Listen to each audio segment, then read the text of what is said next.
नमस्कार बच्चों, मेरा नाम अशोक कुमार है। मैं विज्ञान कक्षा 8 इकाई 3 परमाणु संरचना का एक्सरसाइज करवाएंगे।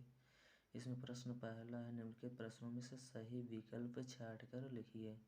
प्रश्न नंबर का है, न्यूट्रॉन की खोज की है। ऑप्शन नंबर आ कड़ाद, ऑप्शन नंबर बा डाल्टन, ऑप्शन नंबर सा James Chadwick, option number the Rutherford. तो इसमें आपका जेम्स चैडविक ऑप्शन नंबर सा सही है, तो उसी पे हमको टिक लगाना, सही का निशान लगा देंगे।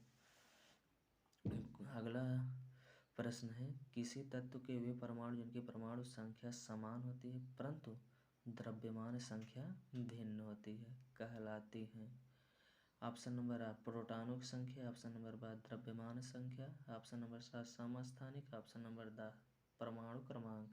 तो इसमें से आपका ऑप्शन नंबर सा समस्थानिक सही है। आपको इसी पे निशान लगाना है कि समस्थानिक हमारा सही है। अगला प्रश्न आपका है, जल में ऑक्सीजन की संयोजकता होती है। तो ऑप्शन नंबर आ 1, ऑप्शन नंबर बा 4, ऑप्शन नंबर सा 3, ऑप्शन नंबर द 2। तो इसमें से आपका ऑप्शन नंबर द 2 सही है, तो इसी पे हमको सही का निशान लगाना है। अगला प्रश्न आपका है, न्यूट्रॉन पर आवेश होता है। ऑप्शन नंबर आ धन आवेश, ऑप्शन नंबर बा ऋण आवेश, ऑप्शन नंबर सा कोई आवेश नहीं, ऑप्शन नंबर द कभी धन आवेश कभी ऋण आवेश। तो ऑप्शन नंबर सा है। तो अब न्यूट्रॉनों पर किसी प्रकार का आवेश नहीं होता, वो न्यूट्रल होता है, उदासीन होता है। तो ऑप्शन नंबर सा आपका सही है, इसी पे टिक लगाना है। अगला क्वेश्चन है, प्रश्न आपका 2 है, निम्नलिखित कथनों में सही कथन पर सही और गलत कथन पर गलत का चिन्ह लगाइए। इसमें आपका प्रश्न नंबर का है कि परमाणु अविभाज्य कण होता है, तो ये आपका गलत है।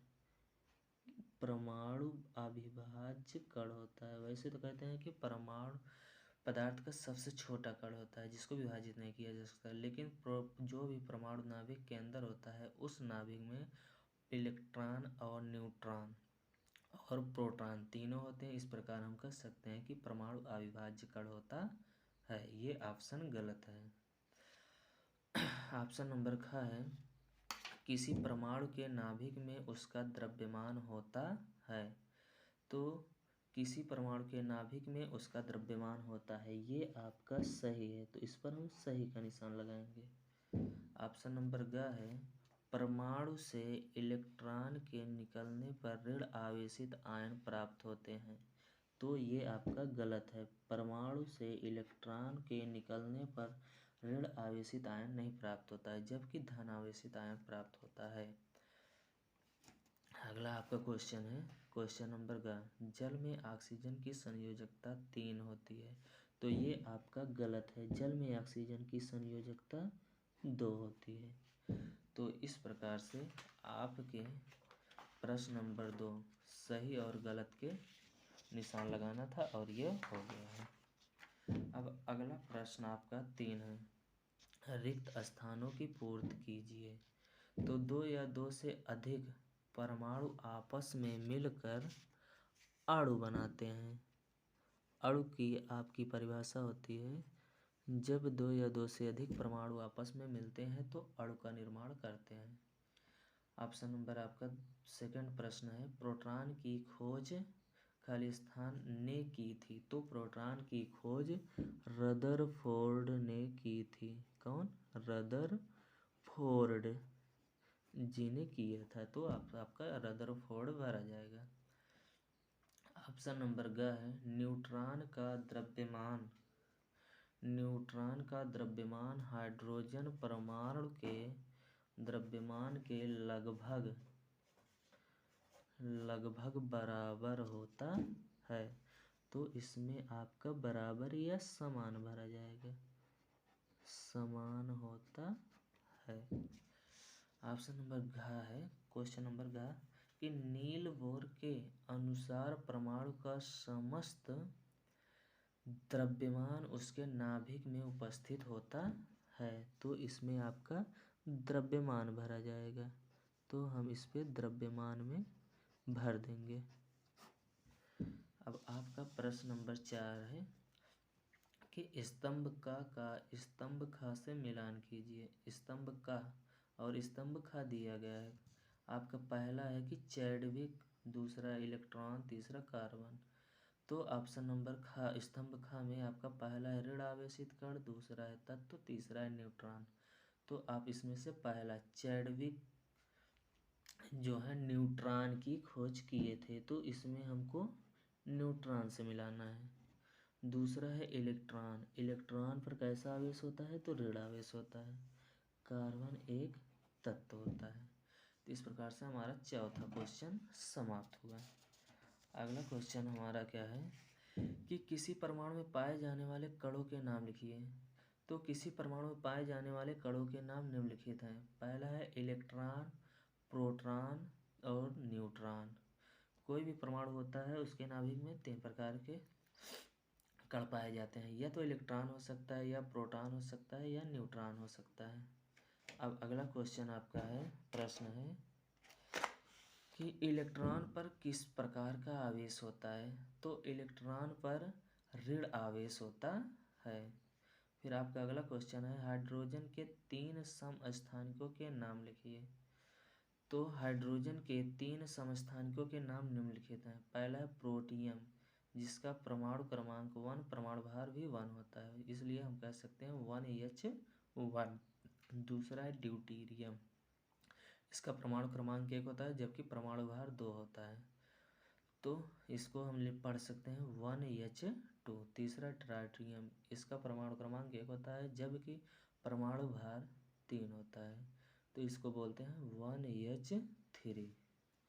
अगला क्वेश्चन हमारा क्या है, निम्नलिखित की परिभाषा लिखिए। इसमें पहला है परमाणु संख्या। तो परमाणु संख्या को हम एटॉमिक नंबर भी बोलते हैं। तो किसी तत्व के परमाणु के नाभिक में उपस्थित प्रोटॉनों की संख्या उस तत्व की परमाणु संख्या अथवा परमाणु क्रमांक कहलाता है। जैसे कि कोई तत्व है, उसके नाभिक में उपस्थित प्रोटॉनों की संख्या उस तत्व की परमाणु संख्या अथवा परमाणु क्रमांक कहलाता है। इसे हम Z से डिनोट करते हैं, प्रदर्शित करते हैं। तो परमाणु संख्या जो है प्रोटॉनों की संख्या के बराबर होता है, इसलिए हम कह सकते हैं कि परमाणु संख्या इक्वल टू प्रोटॉनों की संख्या।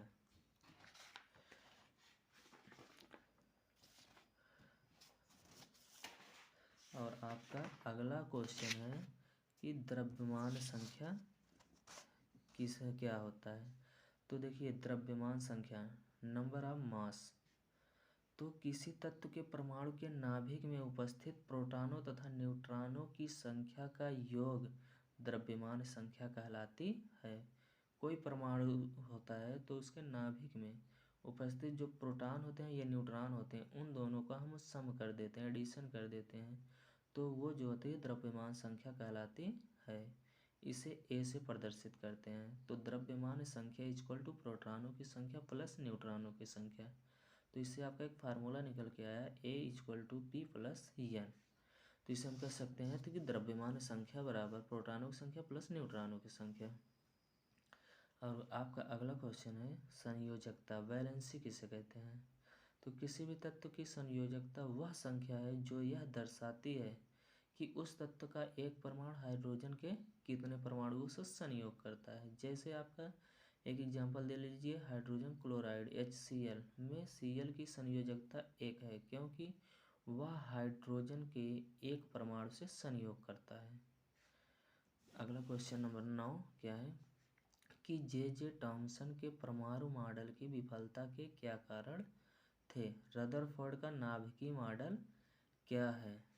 तो इसमें आपका देखिए क्या है, थॉमसन के परमाणु मॉडल की पुष्टि किसी प्रयोग से न होने के कारण इसे समर्थन प्राप्त नहीं हो सका, जबकि रदरफोर्ड ने अल्फा प्रकीर्णों का प्रयोग कर अपना नाभिकीय मॉडल प्रस्तुत किया। इसमें रदरफोर्ड ने सोने की एक पतली पन्नी जिसकी मोटाई 0.0004 सेंटीमीटर पर अल्फा कणों से बमबारी की।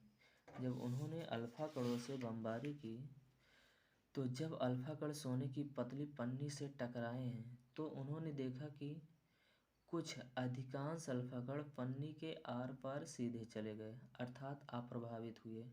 उन्हें किसी प्रकार से उस पर कोई प्रभाव नहीं पड़ा और जिस प्रकार किरण सीधे जा रहे थे तो अपने मार्ग से सीधे निकल गए। लेकिन कुछ कण अल्फा कण अपने पथ से विचलित हो गए और बहुत थोड़े कण ऐसे भी थे जो पन्नी से टकराकर उसी मार्ग में वापस आ गए। तो इस प्रकार रदरफोर्ड ने अपना नाभिकीय प्रमाण मॉडल दिया और ये सिद्ध प्राप्त हुआ, सही हुआ। तो आपका अगला क्वेश्चन क्या है? Question number 10। तो इलेक्ट्रॉन, प्रोटॉन एवं न्यूट्रॉन के गुणों से तुलना कीजिए। तो इसमें इलेक्ट्रॉन क्या है कि इलेक्ट्रॉन हमेशा सदैव ऋण आवेशित मूल कण है, जबकि प्रोटॉन धनावेशित मूल कण है। न्यूट्रॉन पर किसी प्रकार का आवेश नहीं होता है। न्यूट्रॉन उदासीन मूल कण होता है। इसका द्रव्यमान हाइड्रोजन परमाणु के द्रव्यमान का लगभग 1/1837वां भाग होता है। प्रोटॉन का द्रव्यमान हाइड्रोजन परमाणु के द्रव्यमान के लगभग बराबर होता है और न्यूट्रॉन का द्रव्यमान हाइड्रोजन परमाणु के द्रव्यमान के लगभग बराबर होता है। और इलेक्ट्रॉन को ई से प्रदर्शित करते हैं और प्रोटॉन को पी से प्रदर्शित करते हैं, जबकि न्यूट्रॉन को एन से प्रदर्शित करते हैं।